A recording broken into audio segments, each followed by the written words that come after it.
hoje estamos num momento muito importante do nosso projeto Gerar, a 8ª semana, portanto, 8º mês de gravidez.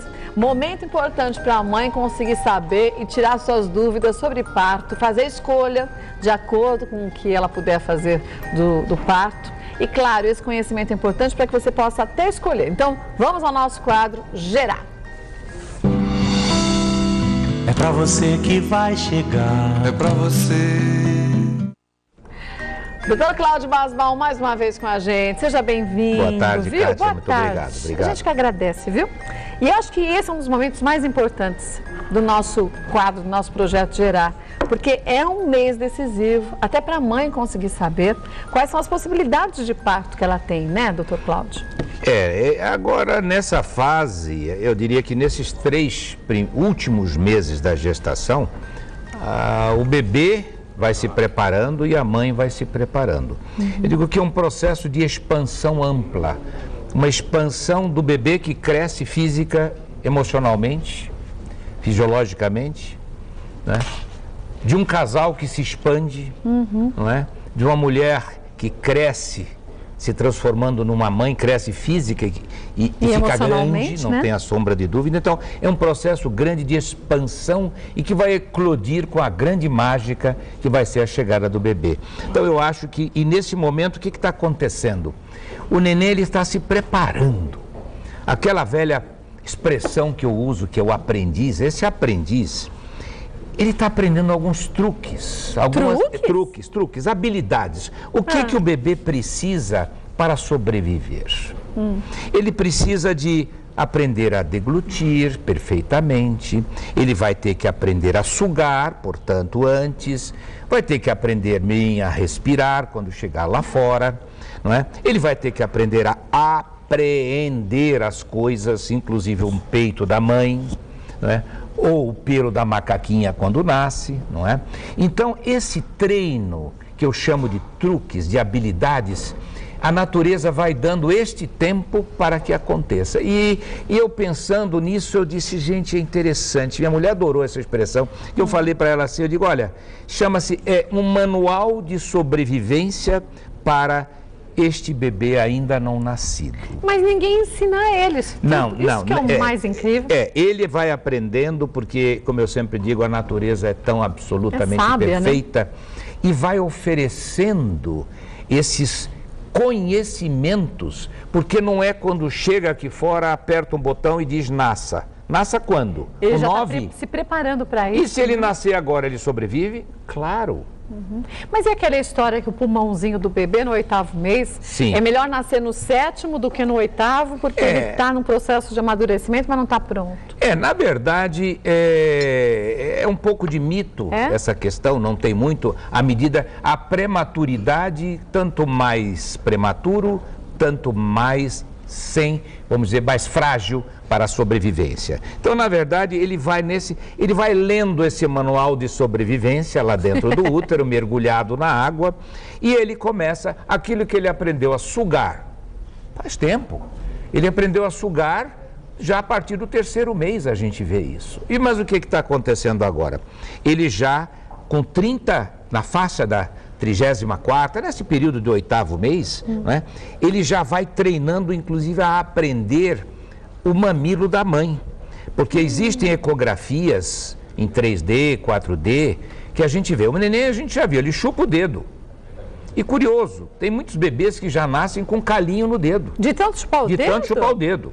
Que ele chupa o dedo. Então aquela coisa não é na primeira infância, não. Os bebezinhos, eles aprendem. Ou seja, eles estão treinando. Como sugar o peito da mãe. Como sugar. Vão deglutir. Eles já engoliam no 3º mês. Entretanto, agora, ele já, olha bem, ele começa a beber o volume praticamente daquilo que ele mama quando chegar lá fora. Como se ele estivesse treinando o estômago, tudo. Ele bebe pelo menos meio litro de líquido por dia. Mesmo? É o que vai beber e vai mamar depois. É como se ele estivesse fazendo um curso preparatório para o nascimento. É o manual de sobrevivência que ele vai ler, se treinar e quando chegar aqui fora, ele sabe respirar, porque os pulmões estão movimentando sem ar, só com o líquido, né? O estômago trabalhando e ingerindo um volume do que ele vai comer quando nascer, né? Então, tudo isto vai mantendo o equilíbrio de sais, de água, e o bebê, quando chega aqui fora, ele realmente tem excelentes condições para sobreviver em boa qualidade. Agora que eu estou compreendendo, juntando todas essas semanas, esses meses da sua companhia, estou compreendendo quanto que você sempre disse que a maternidade e a gestação é um momento mais do que mágico. É de vida, é a presença de Deus. Porque qual a explicação para você ter a cada mês, portanto, a cada semana que a gente está acompanhando aqui, mudanças tão significativas? Fantásticas, fantásticas, porque aquilo que se você voltar muito pouco tempo, o momento que começamos a nossa conversa com duas celulinhas se encontrando e agora... Que não eram nada, não, né? E então agora a gente está falando de uma criança lá dentro engolindo, se preparando para nascer. É como se essa nave está se aproximando da Terra, com este ETzinho, que é esse bebezinho. Ele está vindo nessa viagem fantástica, que é única. Ninguém nasce duas vezes. Não. Então ele vai chegando para a Terra, mas ele vai se aperfeiçoando para quando chegar aqui, ele ser bem recebido por nós, mas em boas condições para uma boa sobrevivência, um recém-nascido. Então, lá dentro, ele até se prepara para os sustos. Que sustos? Quando você tem um movimento sobre o útero, quando você tem um grande ruído, dá um sobressalto na criança. Ele pula. Ele joga os braços para trás, joga as pernas, crispa as mãos ou estende assim, que é como se fosse, como um instinto de defesa contra predadores, por que não? Então, isso já é um reflexo primário, muito primitivo, que é o instinto de defesa. Nos animais é isso, ou eu encaro, ou eu fujo, ou eu pereço. Não tem outra opção. Então, a criança já treina até para esses sustos, esses sobressaltos, porque ele vai chegar aqui fora e se a gente não recebê-lo muito bem, a gente agredi-lo com movimentos bruscos, como antigamente se pendurava pelos pés, batia no bumbum do neném e corta o cordão, ele não aprendeu nem a respirar, ele dá a resposta. Ele berra, ele se crispa, ele forma uma expressão ruim de alguém que está sofrendo. Então, o certo seria a gente começar a pensar num parto que trouxesse mais calma ao bebê e não tanta, vamos dizer assim, agressão? Claro, claro. Como eu disse a você, ninguém nasce duas vezes. Pois é. Se perder essa oportunidade, gente, de oferecer a seu bebê uma condição de paz em ambiente, chegando e dizendo boas-vindas, neném, com quê? Com paz, com silêncio, com música calma, com presenças favoráveis e positivas. E quando ele chega, não joga aquele foco de luz na cara, não pega de qualquer jeito. Terrível não, da foto. porque a criança, ela foi, como eu disse, se preparando. Ele tem uma boa memória da gestação. Ele lembra do som da voz da mãe, não é? De conversa, de carinho, de tudo mais. E chega aqui fora, ele diz, que inferno é este que eu estou me metendo? Parar. Exatamente. Então, né, essa memória, o humor do bebê vai responder, não é? Favorável ou desfavorável. Mas né? a criança, no 8º mês, ela já está posicionada com a cabeça encaixada para o nascimento ou não?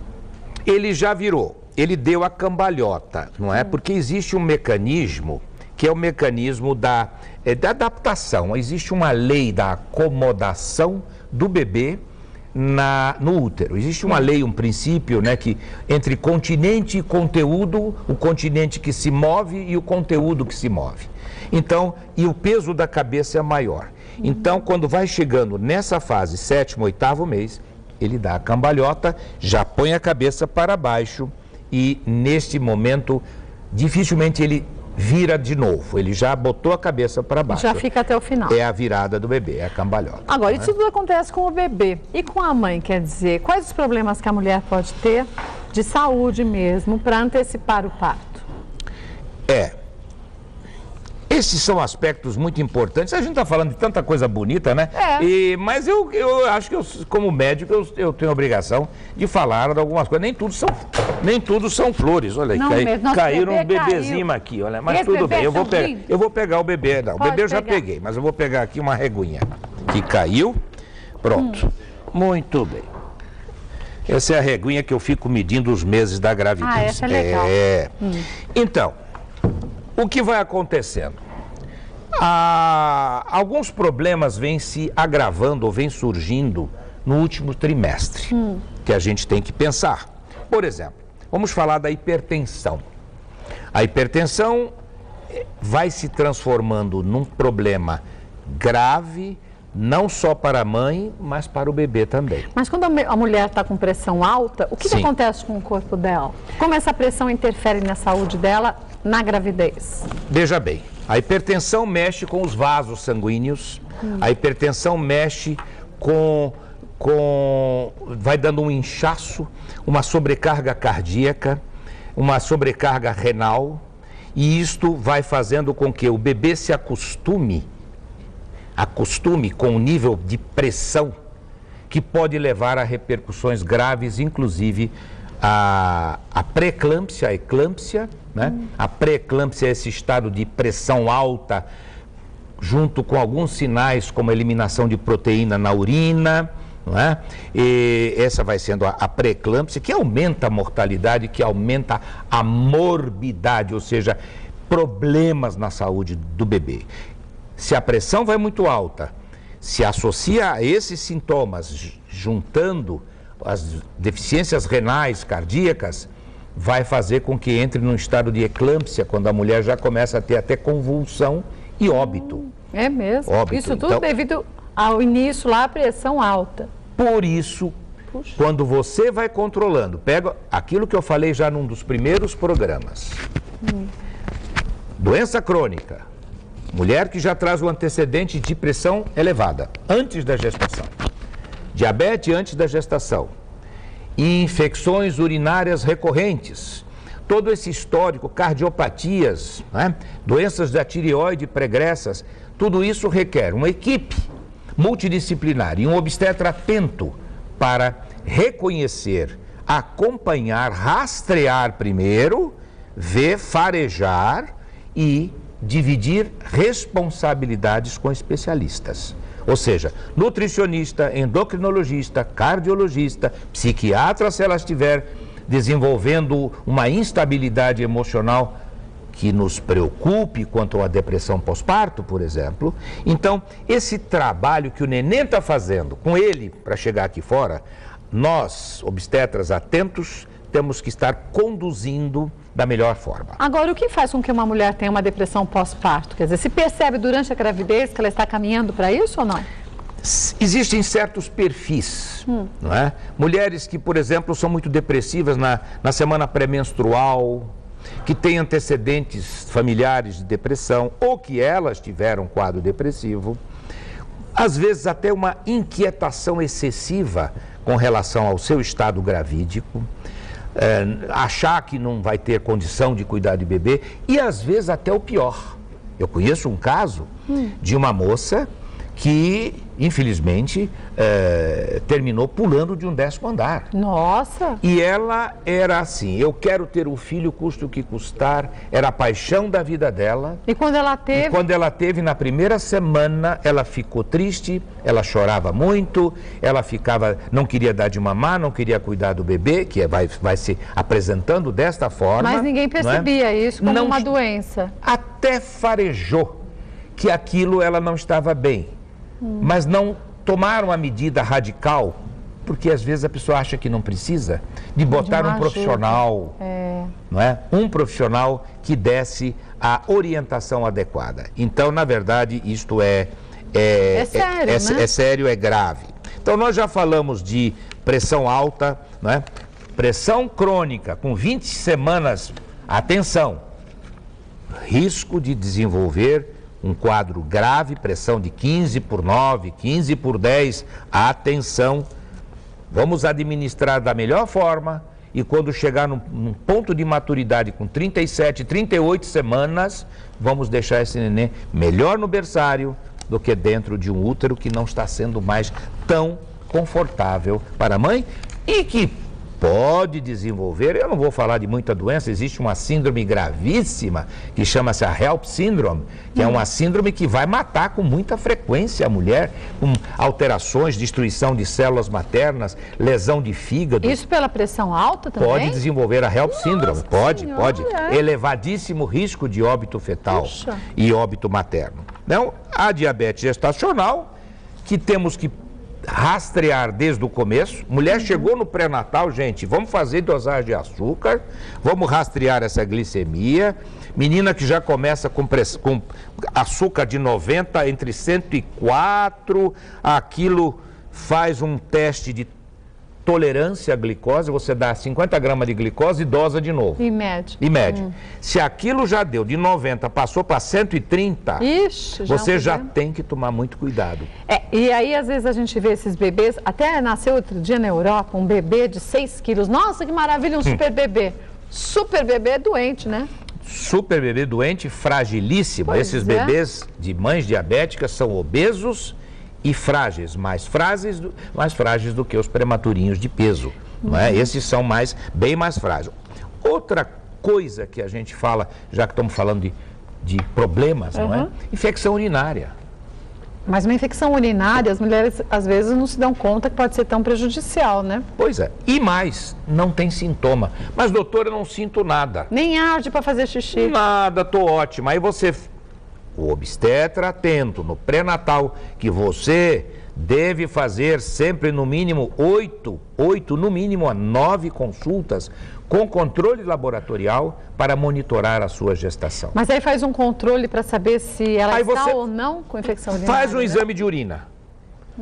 Não sinto nada. Você vai encontrar um número de colônias brutal, 50, 60, 100 mil colônias em geral, de Escherichia coli, que é a bactéria do intestino, não é? E ela não tem sintoma nenhum, não tem sintoma. Então, o que vai acontecer? Isso chama-se bacteriúria assintomática. Ela não tem sintoma nenhum. Não tem sintoma de cistite, quadro de infecção baixa de urina, não tem nada. Se você não tratar, isso pode criar uma infecção no trato urinário, pode subir para os rins, desenvolver uma pielonefrite, pode levar a uma septicemia, entendeu? Quadro grave, inclusive com óbito materno e fetal. Então, infecção urinária leva a trabalho de parto prematuro, dá contração uterina. Então, o controle clínico às vezes não ajuda e o doutor vai pedindo periodicamente exame de urina, sobretudo se ela já tinha infecções anteriores, fica muito atento. Fora que o bebê fica com desenvolvimento retardado, não ele retardado, ele cresce menos, desenvolve pouco, prematuridade, não é? E desenvolve um quadro também importante que chama-se síndrome da angústia respiratória do recém-nascido. Quer dizer, ele passa a respirar com dificuldade? Ele não tem condições, é como se o pulmão não fizesse as trocas adequadamente, que é joga o ar oxigenado e joga o ar gás carbônico para fora. E isso é grave e pode levar ao óbito fetal por uma simples infecção urinária. Que de simples, pelo que eu vejo, não tem nada. Agora, as coisas mais complicadas, já que continuamos falando, são as hemorragias. Mas essas hemorragias são causadas por quais problemas? Quer dizer, o que a mulher pode fazer para ela ter uma hemorragia dessa? Olha, se não foi um trauma, essa mulher, se ela tiver uma placenta, o útero está aqui, o bebê dentro, a placenta colada na parede. Se essa placenta se localizar lá embaixo, é uma placenta prévia ou baixa. Essa placenta prévia causa sangramento, porque ela está na borda, quase no colo do útero. Mas os sangramentos acontecem em grande quantidade? Ou repetido, e pode haver, se houver uma placenta prévia baixa, muito baixa, porque ela tem placenta que cresce quase no orifício do colo, embaixo. É mesmo? Não dá para nascer parto normal. porque está tampado. Num lugar horroroso. Ali, aquilo quando descolar vai dar um sangramento brutal. Aquilo não foi feito para se plantar uma placenta. Então a placenta baixa, ela cria sangramentos de repetição, não são tão graves. O sangramento mais grave é quando descola a placenta. É o descolamento prematuro de placenta.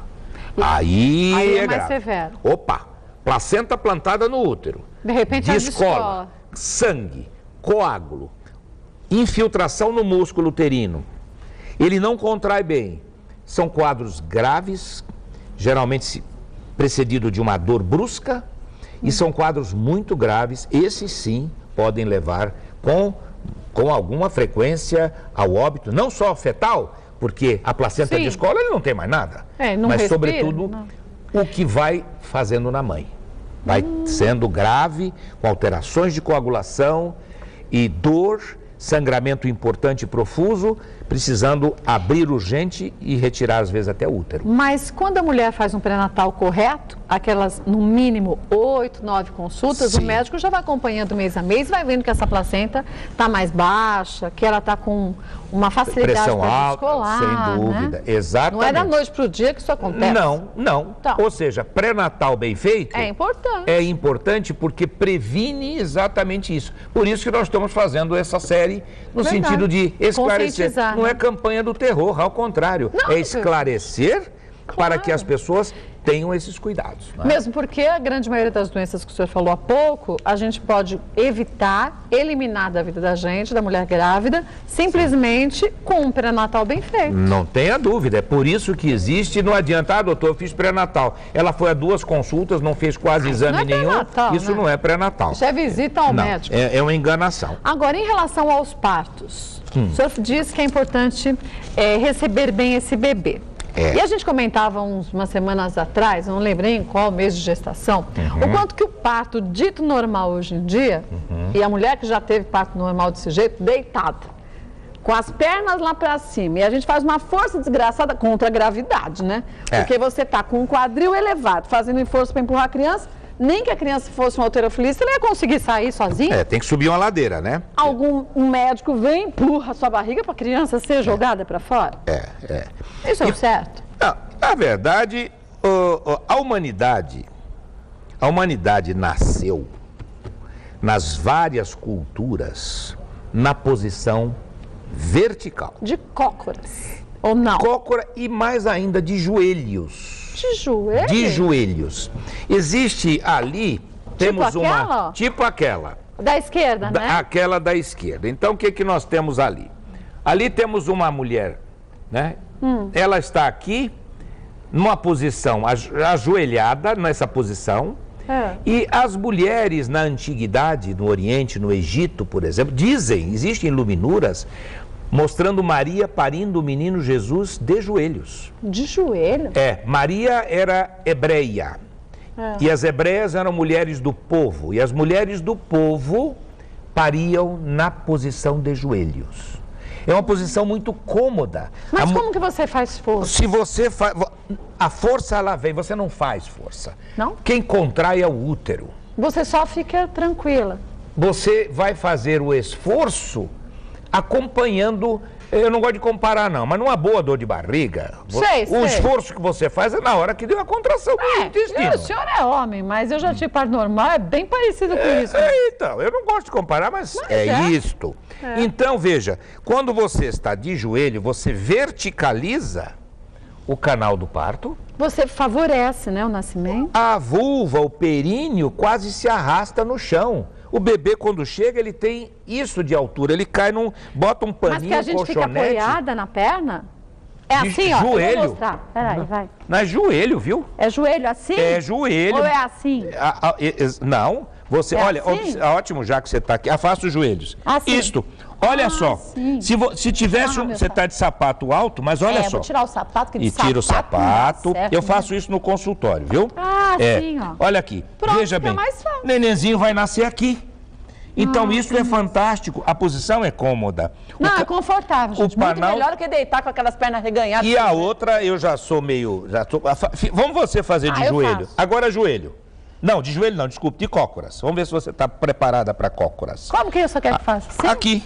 Ah, só assim? Isso, olha aí, até eu faço. Isso é mais fácil. Isso, bota a mão na frente aqui, pronto.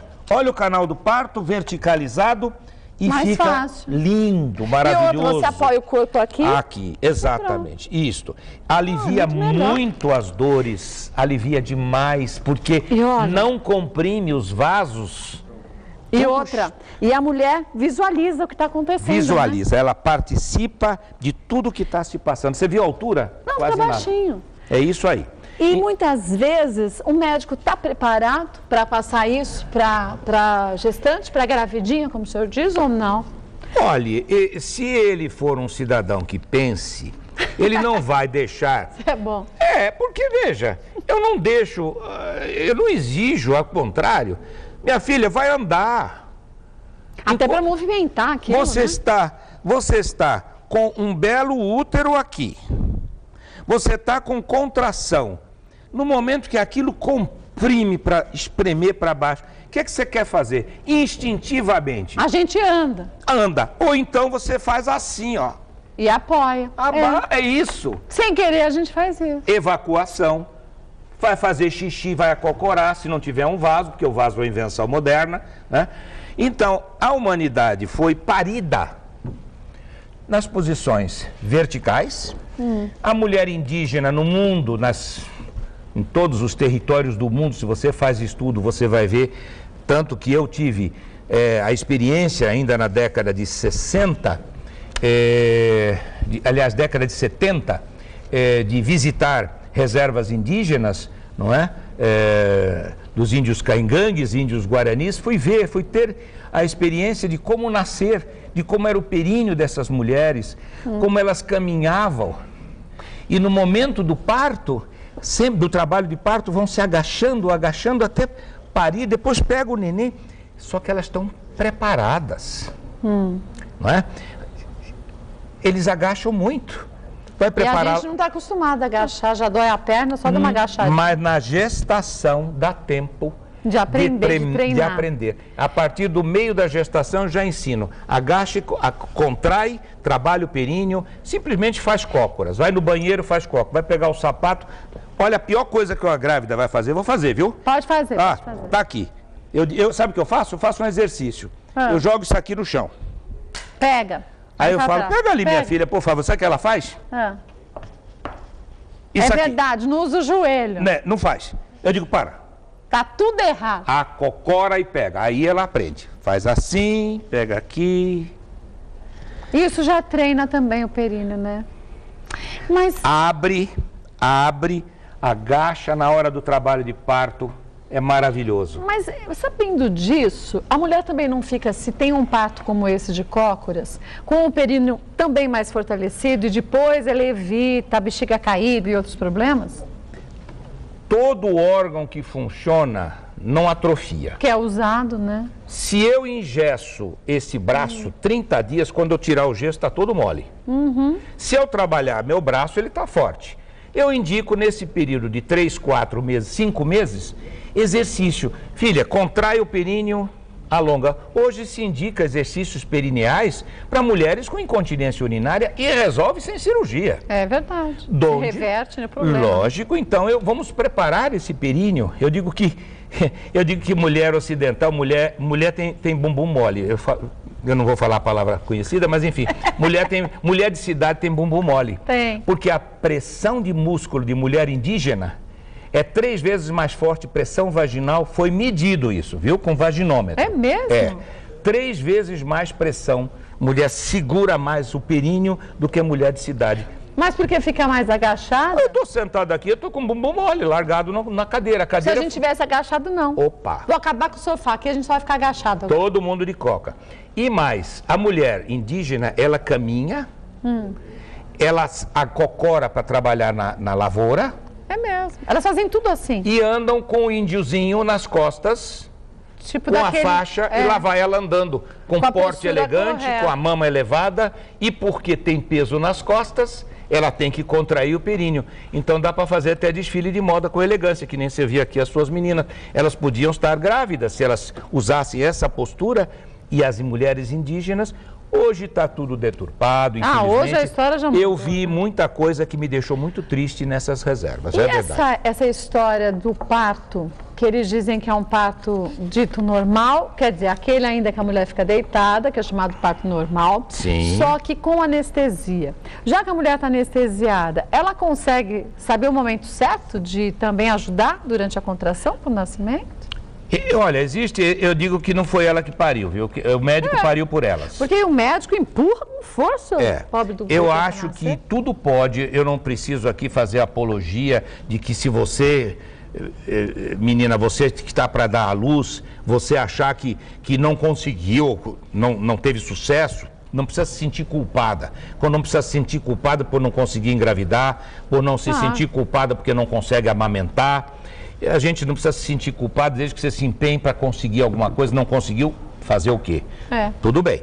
Mas eu não concordo que não seja dada a oportunidade. Ela tem o direito e obrigação de vivenciar a experiência desse momento do trabalho de parto de uma forma intensa, porque o obstetra tem que dar essa oportunidade. E nesse sentido, eu gosto muito, no tempo que eu tinha minhas parteiras, no tempo mais antigo, eram aquelas parceiras que estavam acompanhando, né? Eu acho que o parto deve ser assistido por um obstetra, mas o obstetra tinha que ter um pouco mais de parteiro. Eu prefiro dizer que eu sou parteiro e não obstetra, tá? E pior, então, se falarmos aqui na cesariana, que muitas vezes é indicada, não porque há necessidade, mas porque é mais cômodo para o médico, para a gravidinha. Bom, meu filho vai nascer dia 2 às 4 da tarde, e até às 3 da tarde eu estou sossegada, né? Olha, indicação de cesárea. Indicação de cesárea é indicação fetal e materna, não é? Tem indicação médica também. Sim. Indicação médica é que o médico vai viajar para o Guarujá. Essa não é a indicação correta médica. Então, eu não concordo. Agora, na verdade, o parto cesáreo, o Brasil vinha e ainda vem ocupando esse grande espaço de grande campeão mundial de cesárea, ainda hoje, não é? Com a incidência elevadíssima de 80%, 90%, maternidades privadas quase 100% era cesárea. Terrível. Então eu acho que deve ser dada a oportunidade para o parto normal, que é muito melhor para a mulher. Melhor para a mulher e melhor para o bebê, né? Não tenha dúvida. A Constituição Feminina, a gente tem uma ossatura, a gente não é assim reto, é meio curvo. Então quando o bebê nasce, não há um estímulo também no pulmão para ele já, até o senhor falou, quando nasce, respirar, buscar o ar e já começar. Cabeça para baixo ele está lá. Então já vai expelindo aquela água. Quando ele chega, já expeliu, na hora que contraiu no períneo da mulher, que o tórax comprimiu, que expeliu toda aquela água que tinha lá dentro, nessa posição o tempo inteiro, quando ele sai é quando ele vai dar a primeira golfada para dentro, a primeira inspiração. Ele já não deve ter mais praticamente aquela água da bolsa. Já foi toda eliminada. Foi eliminando durante o trabalho de parto e aí ele respira. E aí a vida é boa, não é? Ele respira, o bafejo da vida que entra naquele instante, não é? Com toda, ele não engasga, ele não tosse, ele não resfolega ali desesperado, ou eu respiro ou eu morro. Principalmente... Porque muitos obstetras, eles ligam o cordão umbilical no ato, assim que pega o neném. Isso é do bebê. Pois é. Ele tem que aprender a respirar naqueles instantes e a natureza deu os dois sistemas respiratórios. Mas então, o senhor, no seu ponto de vista, quando o bebê nasce, não se corta o cordão umbilical, até se parar. dá ele para a mãe, e ali ele fica uns minutos e às vezes até mama. Mama. Eu, na verdade, eu me aposto um pouquinho, sabe? Como eu nunca vou parir, eu penso o seguinte, na hora que eu pego o nenenzinho, como é tão fantástico, é tão mágico, eu me sinto assim, desculpe a força de expressão, eu me sinto assim, vivendo algum instante quase que inebriado de ver a mágica, porque você vê, dando a oportunidade de ver o que é um bebê chegar nesse mundo, é impressionante a expressão, o olhar, sobretudo se você trata ele com calma. Então, alguns primeiros minutos eu saboreio o bebê no meu colo, eu massageio um pouco ele, eu aperto, dou o aconchego que ele tinha lá dentro, eu estou compensando de alguma maneira. Quando eu sinto que ele aceitou bem, que o pulso do cordão está bom, que ele está respirando bem, que os reflexos ele não está tão desesperado, eu agora dou ao seio da mãe, sem pano, sem nada, ela abraça o bebê. E amamenta. E amamenta, se ele quiser mamar. Uns choram, uns dormem, uns mamam. Que lindo. Igual a qualquer bichinho que ao nascer tem o direito de ser oferecido ao seio da mãe. Não é verdade? Então, dando essa oportunidade, a mágica acontece, que o bebê, o humano, ele não tem o recurso que outros animais têm. Ele não consegue... Você sabe que o neném quase que se arrasta quando nasce? É, quase que ele engatinha. Como um bichinho? E aquilo ele perde nos primeiros minutos da vida dele. É quase que uma história bem antiga, transcendental da vida animal. Ele quase que ele se arrastaria nos primeiros, tem bebês que fazem isso, e depois eles perdem isso. Os outros animais, eles conseguem ir para o peito da mãe e vão mamar quando nasce. O humano não. O humano vai virar gente depois de 1 ano, não é verdade? E às vezes não vira gente nunca, mas enfim, né? De qualquer maneira, eu acho que oferecer a essa criança a cerimônia do nascimento, ritualizar como todos os momentos cruciais da vida, né? A gente comemora a vida inteira, os momentos as festas dos aniversários, da primeira comunhão, formatura, casamento e tudo mais, como eu já disse, festeja ou comemora ou ritualiza o rito do funeral. Comemoremos a festa de chegada do bebê, dando a ele o carinho, o silêncio e o tempo para aprender a chegar nesse nosso mundo de fora e para termos uma geração melhor. Isso é respeito com esse novo ser. Senão ele vai achar que o mundo é mau e ele vai dizer quero voltar. E não vai ter volta. E essa tentativa de volta, às vezes, é pela vida toda, né? Não tem dúvida. Se encontrar, não saber o que quer. E para isso, voltamos àqueles minutos que a gente conversou. O nosso aprendiz, ele está aprendendo, de fato, todos os truques, todas as habilidades para sobreviver a esses momentos e a esses momentos que vão para daí para frente. Ou seja, ele vai lendo esse manual de sobrevivência, deixa ele executar com muita tranquilidade, porque ele aprendeu a fazer isso. Não distorçamos tudo que ele aprendeu. Ele vai se sentir muito traído. Com certeza. Algumas dúvidas chegaram aqui, doutor Cláudio. A primeira é da Miriam. Ela diz o seguinte: gostaria de saber se tem alguma coisa a ver referente ao que o doutor falou sobre o bebê treinar na hora de engolir e assim já ter uma prévia sobre a sucção do seio da mãe e até mesmo qual será a quantidade que ele vai mamar. No caso de falta de líquido amniótico, o bebê pode não saber mamar e ter dificuldade ou até mamar pouco, porque aconteceu isso comigo e com a minha bebê. Eu não afastaria essa possibilidade. Não? Na verdade, assim, a questão do oligoâmnio, que é essa redução da produção do líquido amniótico, já mostra, em princípio, se não é uma incapacidade do bebê, na verdade, uma incapacidade do sistema amniótico, na verdade, uma insuficiência placentária. Então, é possível que o neném já fique um pouco preguiçoso, porque ele sentiu pela insuficiência placentária que você deve ter tido, não é? Tanto que deve ir para repouso, deve se oferecer uma hiperidratação em mulheres nas condições que você contou, não é? Para que compense de alguma maneira. E esses bebês precisam sair antes.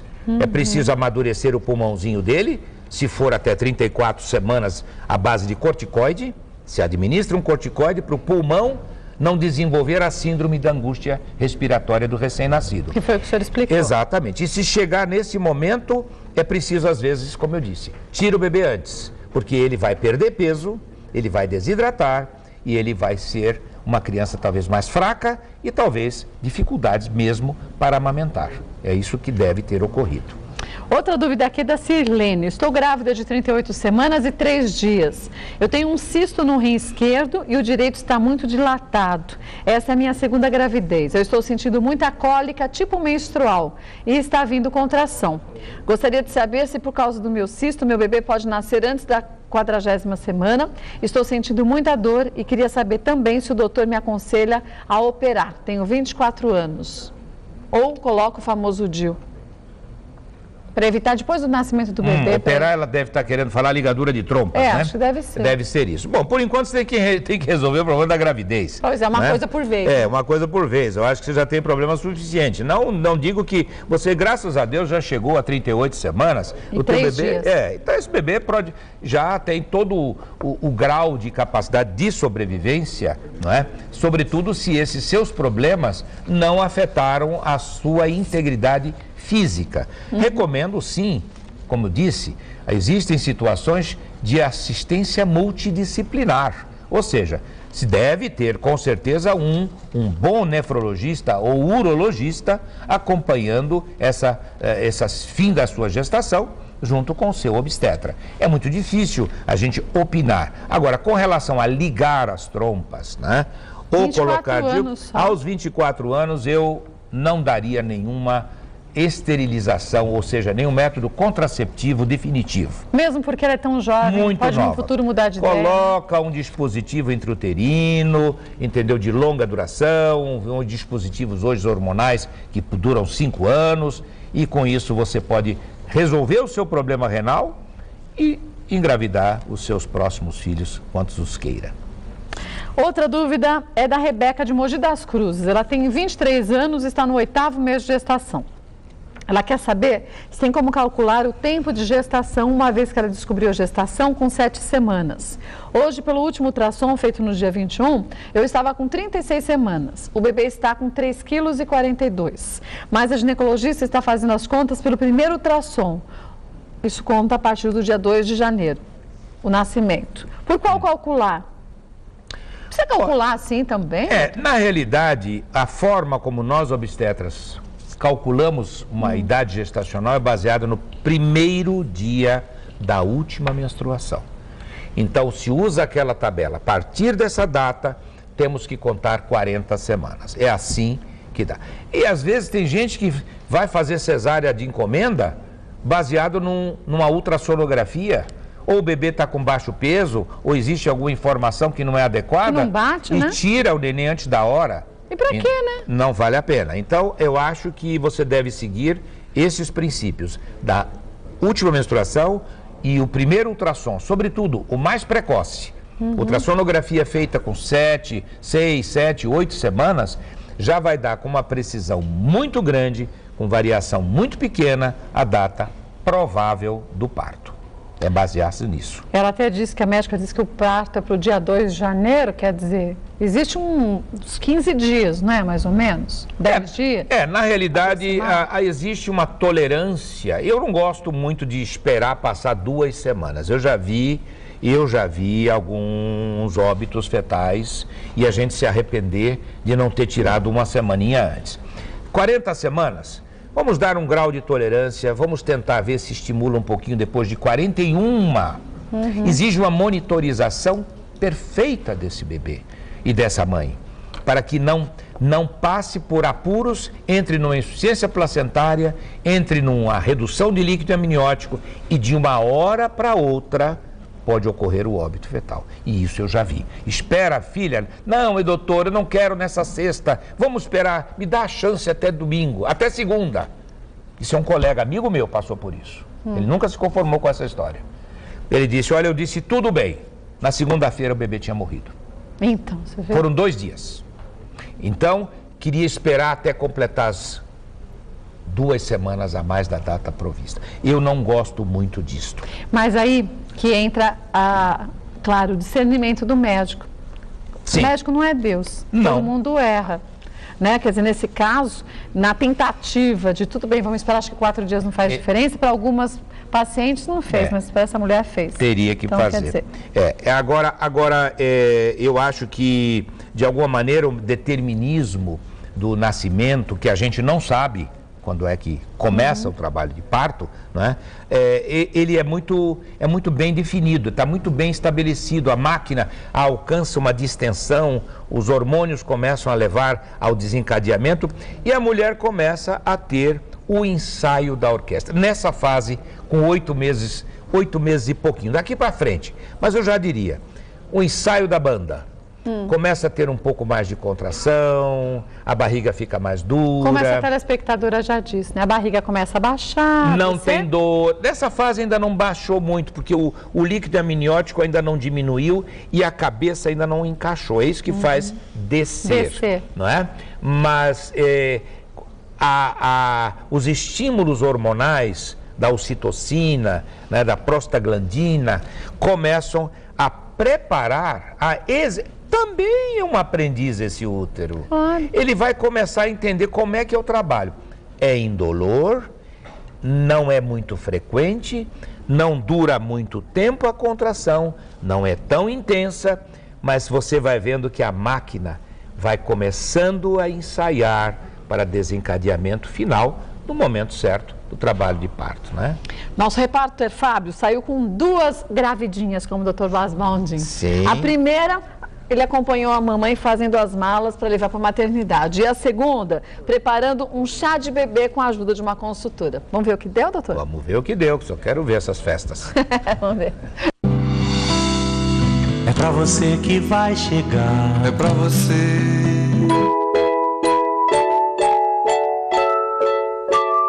O período da gestação é uma fase que traz muitas alegrias, surpresas e descobertas.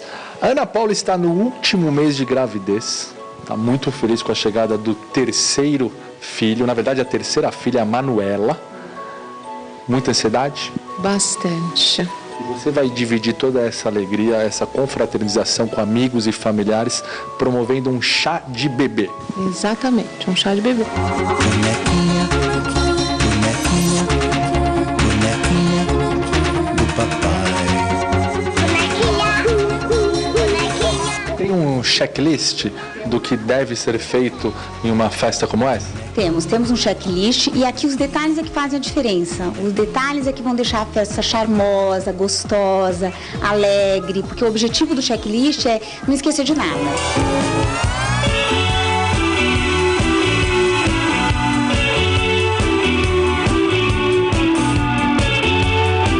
O que é importante quando a gente pensa em decoração para um chá de bebê?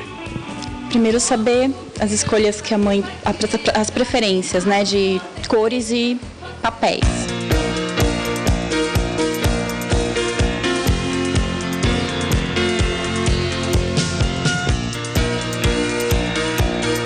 Chegou uma hora muito especial que é a hora da degustação, até porque grávida normalmente tem que se alimentar bem, né? Exatamente, estou com muita fome. O que é que você apresenta em um momento como esse para uma cliente? Nós temos vários tipos de cardápios, né? Desde o mais simples ao mais sofisticado.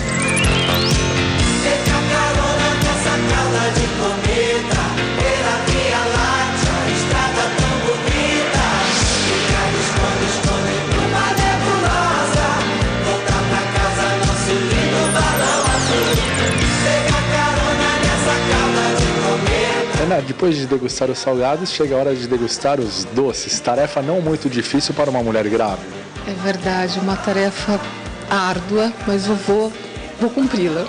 Agora, de que maneira você apresenta os doces para uma moça que fará um chá de bebê? Bom, eu estou aqui para fazer o que ela desejar, o que ficar mais bonito para o chá, né? Do jeito que ela quiser. Então, como eu sei que ela já escolheu as cores, já escolheu o tema, eu vou mostrar as opções que eu acho que vão ficar bem lindas na mesa nesse sentido.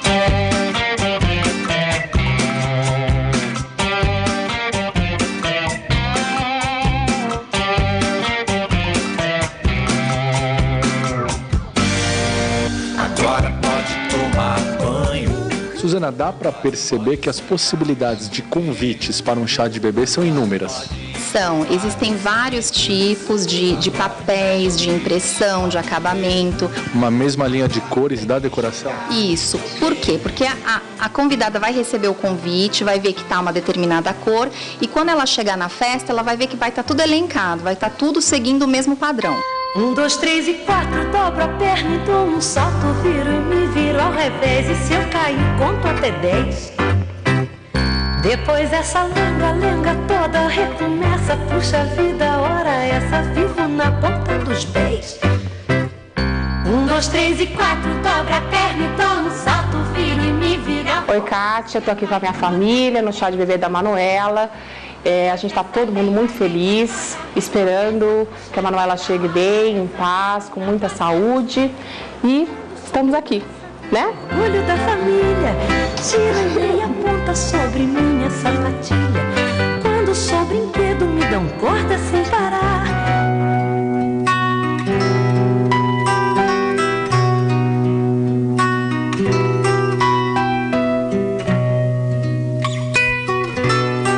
Para entender melhor o que a mamãe deve levar para a maternidade, nós trouxemos a Fabiana, que é especialista no assunto, até a casa da Juliana, que está de 34 semanas esperando a Beatriz.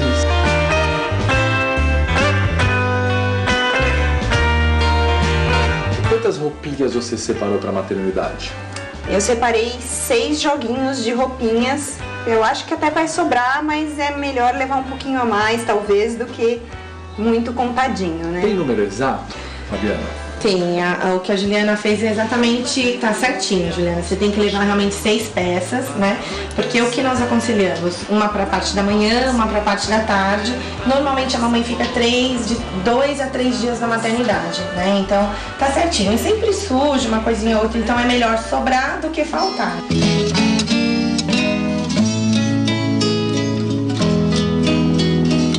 Juliana, você tem alguma dúvida específica sobre o que é necessário levar para a maternidade na malinha da sua filha? A única dúvida que eu tenho é se eu preciso levar toalhas, porque fraldinha de boca, eu acho que precisa levar, mas toalha, eu não sei se às vezes a maternidade fornece. Sim, as maternidades elas fornecem todo o kit de higiene do bebê. Então, a toalha, a fraldinha, o lencinho umedecido, na verdade é um algodãozinho, não é nem o lencinho umedecido, porque é muito bebê ainda, né? Então não precisa levar, pode ficar tranquila, só levar realmente as roupinhas. Quanto tempo antes é necessário deixar a mala pronta? Para qualquer emergência, sair correndo e já levar ela no braço? Na verdade, assim, não sei o que a sua pediatra te recomenda, sua obstetra recomendou, mas a partir do 7º mês, ela já começa a correr risco. 35 semanas, que é o seu prazo, né, que é exatamente o que você está agora, ela já tem que ficar com a malinha no carro, porque daqui pra frente, qualquer hora, pode ser a hora.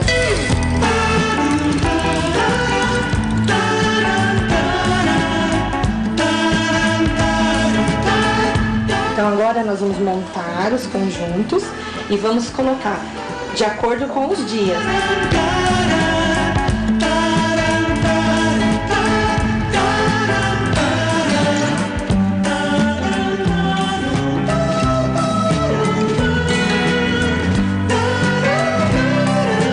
Quais são os frequentes erros que as mamães cometem ao prepararem as suas malas? Normalmente as mamães ou colocam coisas demais, assim, ou acabam levando fraldinhas, toalha, como a própria Juliana tinha essa dúvida, né? Então, a gente tem que tomar muito cuidado para não levar muita coisa, mas também para não faltar. Camisolas, você já separou? Isso, já tá separadinho. Tá. As camisolas bonitinhas, porque você tem que pensar que você vai receber muitas visitas lá na sua maternidade. Então, tem que ser uma coisa que você se sinta confortável, mas também bonita, não vamos esquecer disso. Algum cuidado especial com a camisola? Por exemplo, decote, né? Sim. Posso pegar, Juliana, claro, pra mostrar? fica à vontade. Eu vi que você separou aqui uma que tem uma abertura na frente, tá vendo? É muito importante ter essa abertura, porque ela vai amamentar, né? Então, antes de ser mamãe, a gente não pensa nesses detalhes. A partir de agora, você vai começar a pensar, você vai ver. Então, muito legal. Essa daqui tá certinha. Tem já uma abertura na frente para você amamentar. Você precisa também pensar nas suas lingeries, né? Então, tem as calcinhas pós-partos, as calcinhas pós-partos. E também você tem que levar um sutiãzinho de amamentar. Os absorventes, importantíssimo. Muitas maternidades, elas fornecem esse absorvente, mas é legal você levar, porque tem a sua marca preferida, né? Então, as mulheres sempre têm, né, o seu capricho. Então, é legal você levar, nunca é demais. Pode levar sim, tá? Eu vi que você separou também o absorvente para seio, que são esses daqui. Então, nós temos alguns modelos aí no mercado, né? O que eu aconselho? principalmente assim para os primeiros dias, né, de amamentação. Sempre esse daqui, que é um pouquinho mais confortável. Pode pegar, Juliana, você vai ver que tem uma diferença, tá vendo? Uhum. Esse aqui é mais durinho, de repente você pode usar mais pra frente, assim, quando o seu bebê for um pouquinho maior. Então, legal esse aqui, que é até lavável, né? Você pode lavar junto com a sua lingerie, então esse aqui é legal, tá? Aí você separou também seu chinelinho, né? Algumas meias, porque pode ser que fique friozinho. Eu vi que tem uma coisa interessante aqui, né? Papai também tem vez. Papai tem também a roupinha do papai. Pode ir junto? Na mesma malinha da roupinha da mamãe? Pode junto, sem problema nenhum. Pode junto sim, tá? Mas é importante, afinal de contas, o papai também é uma figura importante nesse momento, né? E ele vai ser seu acompanhante. Então é legal você também já separar para ele 2 pijamas, o chinelinho, os produtos de higiene, a escova, a pasta, shampoo, né? A sua bolsinha de maquiagem, que tem que ser bonita, você vai receber muitos convidados, né? Então as mamães, elas esquecem de levar um batom. É legal você ter isso na sua bolsa também. E o importante, ter uma roupa, né, para a saída da maternidade. Normalmente as mamães ainda ficam um pouquinho inchadas, ainda tem um incômodo, então é legal você ter uma roupa legal, bonita e confortável. Vida é nova, cada nascer do sol, pé na areia, vamos ver o que dará. Era criança, bem que seria brincadeira de lavar. Malas prontas, agora só falta um pouquinho de paciência que daqui a pouco a Beatriz estará em seus braços, alegrando toda a sua família. Parabéns, muito obrigado, muita sorte, muita saúde para a Beatriz que está chegando. Obrigada. Bem-vindo, meu novo ser, cercado de proteção, de tanto amor, tanta paz, dentro do meu coração. Bem-vindo, meu novo ser, cercado de proteção. Me divertindo com o Dr. Cláudio Basbal, e comentava agora que com essa música maravilhosa, por sinal, eu já coloquei uma vez, mas vou colocar de novo no Facebook a orientação de qual a música. No nosso site a gente também tem. Tem gente querendo saber que música é essa tão linda. E o Dr. Cláudio me dizia que com uma canção assim, a mulher grávida já entra num estado de transe. Entra. Que pode ser interrompido no momento do parto, como o senhor relatou para mim, né? Pois é, eu passei por uma cesárea faz alguns anos, mas eu nunca levei uma bronca tão bem dada. Eu estava todo animado, a mulher em trabalho de parto, na posição de cócoras. E eu estava todo contentinho. Eu estava num banquinho dessa altura, para não me machucar as pernas, né? E eu sentadinho no banquinho ali, assim, pertinho, para poder... Esperando. E tentando ajudar a mulher em franco trabalho, respira, relaxa, faz isso, faz aquilo. E ela estava segurando uma haste que era para fazer firmeza para parir de cócoras. Ela regalou um olho, estava aqui pertinho, e deu uma bronca. Simplesmente ela gritou comigo e falou: "Cala a boca!" E soltou um palavrão que eu não vou dizer aqui, né? O marido arregalou o olho do lado e foi horrível. E eu entendi. Você sabe que isso tem razão? Tem. Eu estava tirando ela do estado de graça que ela estava envolvida. Transe, né? Então ela estava ensimesmada como os animais. Os animais se isolam no trabalho de parto. É verdade, a fêmea sai do bando. Sai do bando, ela vai para o cantinho dela e só quando pariu, né? Fica lambendo a cria. Eu estava ali, isso tem uma explicação neurofisiológica. Por quê? A natureza é tão sábia que esse mecanismo do trabalho de parto, quando a ela é permitido ela parir,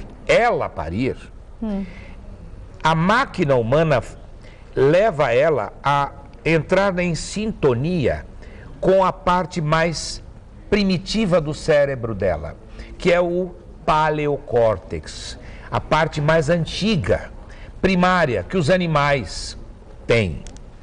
Nós, intelectualizados, temos a influência e já nasceu o nosso neocórtex, a parte moderna do cérebro, do ser humano, a informação, a cultura, a matemática, a ciência, isso é uma parte do cérebro.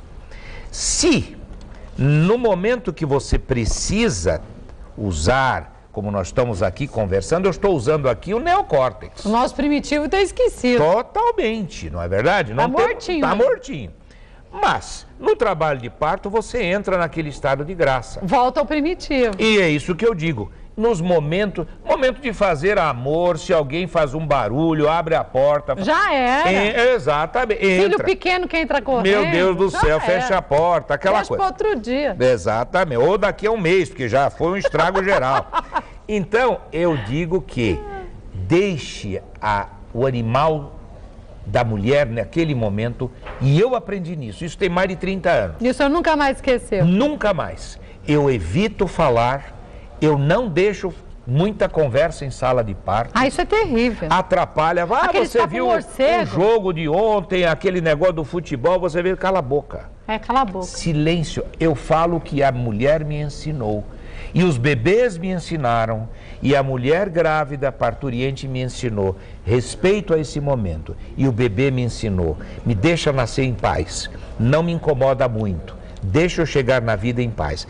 Então, se a gente respeitar isto, nós estamos obedecendo aquilo que a natureza faz parar trabalho de parto. Eu tive mulher que entrou num pronto-socorro, em franco trabalho de parto, não tinha vaga, ela ficou sentada numa cadeira, era uma pessoa diferenciada, fazia preparo para gestantes, trabalhava para mim, comigo. Ela sentou na cadeira, eu fiquei 1h e pouco para chegar lá, ela disse, Cláudio, parou o trabalho de parto. E para mesmo, né? Quando eu arranjei um quarto, que ela entrou no quarto, ela começou a dizer, engraçado, está começando a contração. Eu entendi. Ela se permitiu agora a entrar num franco trabalho de parto, ou seja, ela era uma pessoa tão preparada que aquilo não foi que ela provocou isso. Ela não falou, agora eu vou parar e vou daqui a pouco. Liga o botão, não é isso. Então é importante que a gente dê a oportunidade que a natureza trabalha. Como eu sempre digo, a natureza não erra. A natureza não erra nunca.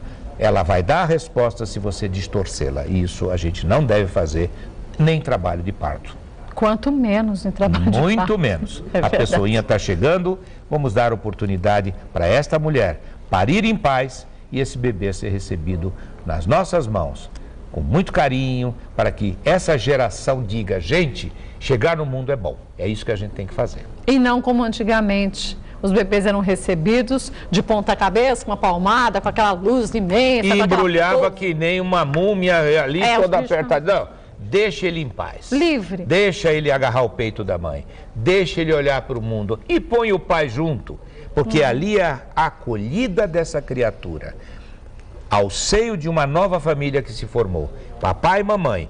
E o doutor Cláudio ali do lado, que eu gosto de dar o banho na hora que nasce junto com o pai, que é a coisa mais linda do mundo. Deve ser lindo. Se eu tiver umas cenas, eu um dia vou trazer para você. Eu quero ver. Vai ser a coisa mais linda do mundo. Agora, se você quiser conhecer um pouquinho mais do trabalho do Dr. Cláudio Basbaum, pode acessar o site www.claudiobasbaum.med.br. E lá você vai ter as informações todas e tem um pouco da história acadêmica do professor, que é um professor, para todos nós também. E a gente é aprendiz a vida inteira, né? Mas também a gente aprende muito com o seu trabalho e, acima de tudo, com o que o senhor aprendeu na prática, não só na faculdade, mas a prática da vida, a faculdade da vida sempre é melhor, né? Não tenha dúvida.